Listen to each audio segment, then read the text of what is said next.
दोन भावांमधील प्रेम, त्याग आणि भाऊक नाते सांगणारी ही एक हृदयस्पर्शी गोष्ट. रक्ताचं नातं आणि घामाचं मोल. कोकणातल्या एका छोट्याशा गावात विनायक आणि सुमित नावाचे दोन भाऊ राहायचे.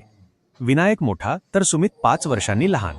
लहानपणीच वडिलांचे छत्र हरपले आणि आई सतत आजारी असायला लागली. घराची सगळी जबाबदारी विनायकच्या कोवळ्या खांद्यावर आली.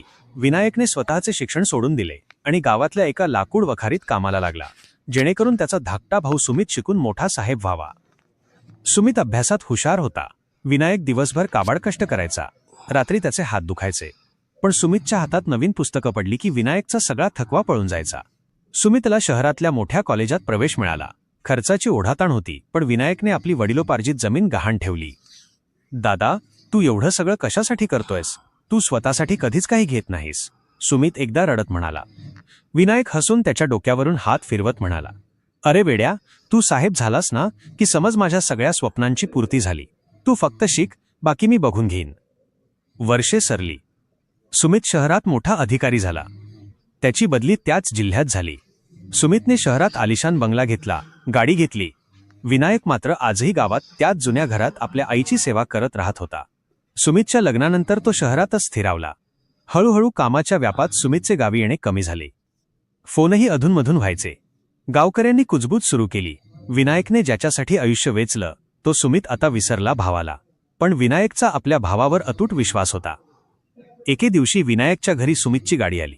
सुमित गाडीतून उतरला. त्याच्या हातात एक मोठी फाईल होती. विनायकला वाटलं सुमित काही दिवस राहायला आला असेल.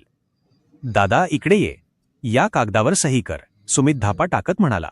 विनायकने विचारलं, काय आहे हे सुमित?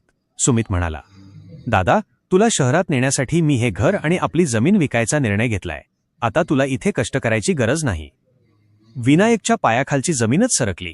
त्याला वाटलं आपला भाऊ आता इतका बदलला की त्याने हक्काचं घरही विकायला काढलं. विनायकने जड अंतःकरणाने सही केली.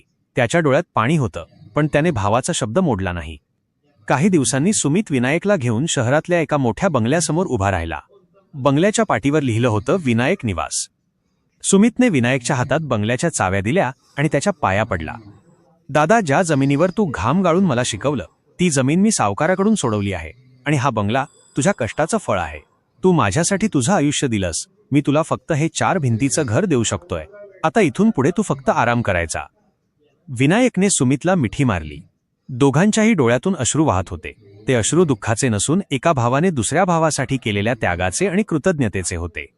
रक्ताचं नातं कितीही लांब गेलं तरी त्यातली ओढ कधीच कमी होत नाही, हेच त्या दोघांनी सिद्ध केलं होतं.